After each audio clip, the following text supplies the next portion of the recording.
Yo, kumusta mga tol? Nandito ko na ako ulit sa shop.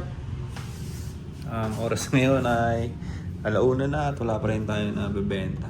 Nilalamig ako, hindi ko alam kung bakit. 25 kasi kanina yung aircon. Ginawa ko ng 26, medyo okay na. Pero talagang kanina pa ako nilalamig. Tangaling tapat naman sa labas at hindi ko alam inom na tayo ng mainit na tubig. Hindi ko alam, lamig na lamig ako. Yan, parang iba kasi nararamdaman ko kanina. May halong lungkot kasi pag uwi ng mga mga kapatid ko sa sila Airmat. Siyempre galing sa kasiyahan kahapon, di ba? Galing sa kasiyahan kahapon, tapos ngayong araw, parang bumalik na naman sa sitwasyon na ako na naman, di ba? Ako na naman lang ulit mag-isa, wala na naman sila dito.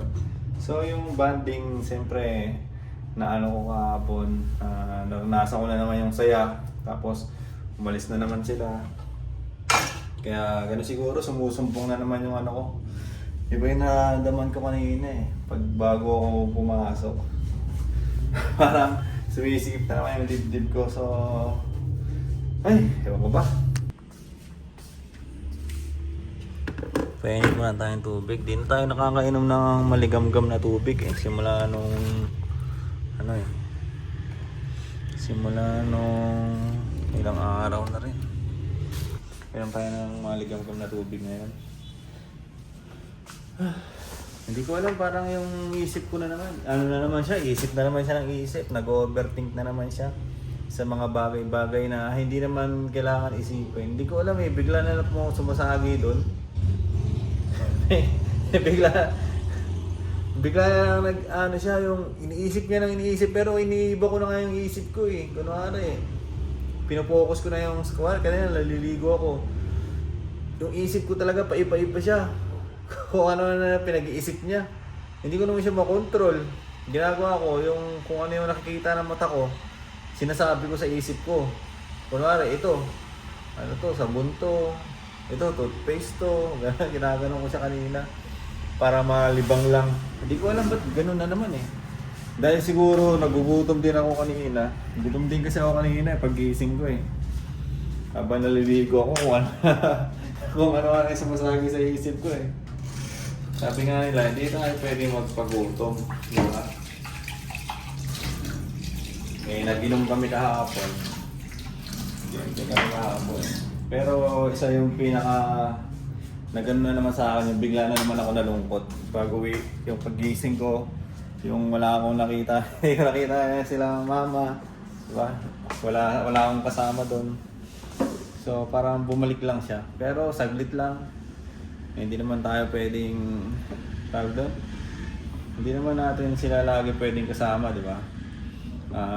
Nilalakbay din natin yung journey ng buhay natin Nilalakbay din natin yung journey ng buhay natin dito sa lokasyon natin at nasa ibang lokasyon kasi sila. So hindi naman pwedeng tayo, di ba? Siksik tayo dun sa kanila. Nandito na ito na yung kapalaran natin Dito tayo dinala, di ba? Kaya kailangan may tatubig natin.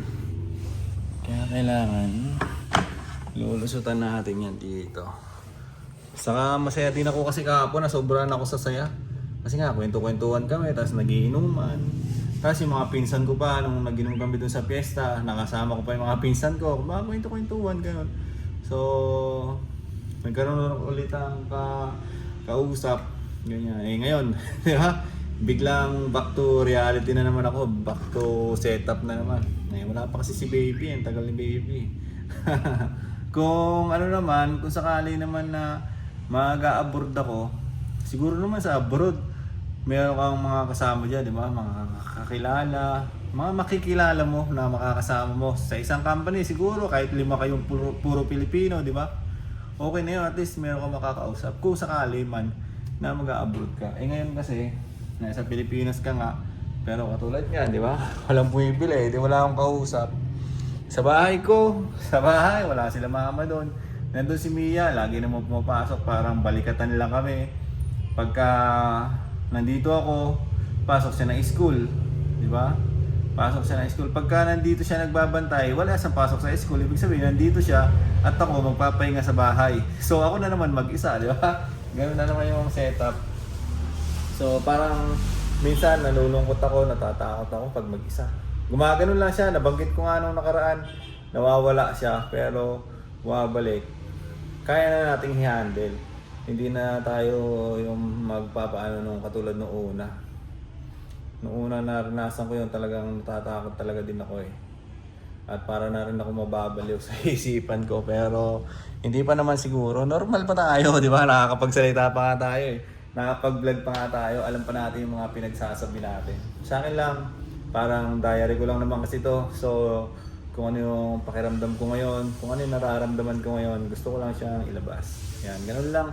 Bumalik lang siguro na bigla ako nalungkot kasi nga galing ako sa saya kahapon eh. Galing ako sa pagsasaya. Di ba? Tapos biglang eto na naman, maranasan ko na naman yung ako lang mag-isa. Mahirap eh, mahirap bilang isang lalaki na ikaw lang mag-isa. Sobrang nakakalungkot. Sobrang nakakalungkot na nakakabaliw pala. Di ba? Kaya yung iba na yung iba na ano ko rin sa kwento ba. Meron kasi yung akong kwento na napakinggan dati.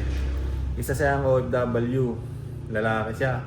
So, ang tagal niya sa abroad, nagtrabaho sa abroad, binigay niya yung sahod niya sa misis niya dito sa Pilipinas. Sa misis niya sa Pilipinas. Hindi siya umuwi talaga, sahod dito eh. Hindi siya umuwi. So, 20 years na hindi siya umuwi. Para tuloy-tuloy yung padala niya nga eh. Para tuloy-tuloy yung padala niya. Mabigyan niya ng magandang buhay yung pamilya niya. Ngayon, uuwi na siya hindi dahil tapos na yung kontrata niya. Uuwi na siya dahil hindi niya na kayang magtrabaho. Hindi niya na kayang magtrabaho dahil may sakit na siya. Umano na yung ano niya, siguro nagwe-welding, di ba? Lagi nagwe-welding. Yung kalusugan niya hindi na nasa magandang lagay. So, uuwi na lang siya sa Pilipinas para magpahinga. Ngayon, dahil nga yung pera sahod niya, pinapadala niya lahat, wala siyang naipon na personal na ipon niya. Kumbaga, yung inaasahan niyang ipon, yung sa misis niya. Eh kaso, sa hindi magandang baka ng balita, yung misis niya pala ay sumama na sa iba. So, yung pinapadala niyang pera, di ba, yung mga pinapadala niyang pera, pinagsikapan niya, pinaghirapan niya, ay ayun na, tinangay na ng babae. Kailangan ng babae ngayon, uuwi siya ngayon na siya lang mag-isa. Siya lang mag-isa na may karamdaman na wala ka pang pera. So, di ba, napakahirap. Napakahirap na ilagay mo yung sapatos mo sa sapatos niya. Kung ano yung sitwasyon niya, kung maranasan mo yun, napakahirap. Ako nga, wala man akong karamdaman, di ba? Wala man akong karamdaman. Meron man akong tinutuluyan. Pero, ako lang mag-isa. Ako lang mag-isa. Nakakalungkot talaga. Nakakalungkot. Ako lang mag-isa. Wala mga tropa. Walang kabarkada. Di ba? Kasi nabibisi talaga ako. Tulad niya, no? Pag nandito ako sa shop. Di ba? Katulad niya, nandito ako sa shop. Dito lang ako niya. Hindi ko naman to pwedeng iwan. Nakabukas tayo eh. Nakabukas yung shop natin. Hindi natin pwedeng iwan. Di ba? At yung kinalakihan ko kasi na lugar is hindi naman dito. Lumaki ako sa Quezon City. So, doon talaga ako namulat. Nandun yung mga tropa ko, yung mga kababata ko. Nandun lahat. Dito ay wala. Ganon. So, dahil nga dito ako, so kailangan ko itong pagdaanan. Diba? Kailangan ko pagdaanan magsulo-sulo. Pero siguro kung nandun ako sa lugar namin at kahit ako lang mag-isa sa sariling bahay, ay magiging okay lang kasi paglabas mo, pagbukas mo ng pinto, andyan yung mga tropa mo. Makikita mo sila, kumbaga kahit pa paano, naaaliw ka, mag-e-enjoy ka. Kaya kahapon, sobrang saya ko. Kasi doon nga, nakita ko yung mga pinsan ko, nakainuman ko sila, tapos kami nila papa, nag-inom-inom din kami ng mga tito ko, ganoon lang siya sa akin. Eh kaso ngayon, bumalik na naman na, tayo na lang naman ulit. Kaya medyo nalungkot lang ng konti. Normal lang yon na malulungkot ka kasi tao ka lang din naman eh. May pakiramdam ka rin, di ba? May feelings ka rin, kung sabihin nga natin. May nararamdaman ka rin. So, normal lang na malulungkot. So, talagang bilang isang lalaki, kung gusto mong maayos yung buhay mo, Kailangan mo pagdaanan din talaga na ano ka eh, na mag-isa ka. Kailangan matagusan mo talaga. Pero kailangan matagusan mo talaga kasi kung hindi ka masasanay na mag-isa, katulad ko, kung iisipin ko lagi yung barkada, iisipin ko lagi yung inuman, baka yung savings ko, di ba, baka yung savings ko hindi siya dumadagdag eh, kasi inuman, gastos, barkada, gala, gastos, kain sa labas, gastos, di ba? Lahat gastos, lahat ng galaw, gastos. Magra-rides kayo kung gusto nyo mag-rides, kung mga tropa gusto mag-rides, gastos, di ba? Hindi naman pwede makikiride ka lang na magpapalibre ka, wala namang ganun ngayon. Siyempre kung lalabas kayo, kanya-kanyang gastos yan. Kung magiinuman kayo, kanya-kanyang ambag yan, di ba? Hindi naman pwede na iinom ka lang talaga. So, kung mabarkada ka, ganyan lang. Gusto ko lang sabihin, kung andun nga, mag-i-enjoy ka nga, di ba? Hindi yung mga barkada mo, nag-i-enjoy ka nga. Pero kapalit nun, yung future mo, medyo nadidelay ka ng konti. Medyo madidelay ka ng konti nun. Kasi nga, andyan eh, happenings, di ba? Yung mga nangyayari na gusto mo ng, ano lang ba, yung maging masaya lang. So, ako, nasasabi ko lang siguro to dahil malungkot ako ngayon. Sabi lang natin kasi pagdadaan natin yung lungkot. Pero normal lang yan. Nung nasa abroad ako, hindi man ako nalungkot ng ganito. Iba kasi na ngayon yung ano ko eh. Iba na kasi ngayon nagiging goal. Excuse me. Iba yung nagiging goal ko sa buhay ngayon. So gusto ko mag-focus sa sarili ko, sa future. Sa magiging future ko. Ganun ko na siya tinitignan ngayon. Kasi medyo may edad na ako. So kailangan makapag-build na rin ako ng sarili ko, di ba? Maayos ko na rin yung sarili kong buhay. Yung hindi na mangangamba rin yung nakapaligid sa akin. Yung parang hindi ako maging pabigat sa kanila ba sa future. Kunwari, ako, di ba, bilang isang lalaki, tas hindi ko na ayos yung buhay ko. Kasi pwede dumating sa future na maging pabigat ako sa mga kapatid ko eh. Tol, baka meron ka 1,000 dyan. Wala lang akong pangkain ngayon, di ba? Pwede kong banggitin lagi yun sa mga kapatid ko, paulit-ulit sa mga magulang ko. Kung hindi ko aayusin yung buhay ko, baka gano'n na mangyari, di ba? Kung hindi ko aayusin. Kaya ngayon pa lang, medyo inaayos-ayos na natin. Pa konti-konti, di ba? Gano'n lang siya. Gano'n ko lang tinitignan ng buhay ngayon. So, ayoko maging pabigat sa kahit kanino man. Kaya gusto ko, ayusin ko talaga yung sarili ko, yung buhay ko. So yun lang mga tol, yan lang yung gusto kong anuin ngayon sa vlog ko. Parang gusto ko lang siya ilabas, gusto ko lang makipagkwentuhan. Ganun lang. Na ano ako eh, iba yung pakiramdam ko na naman kanina.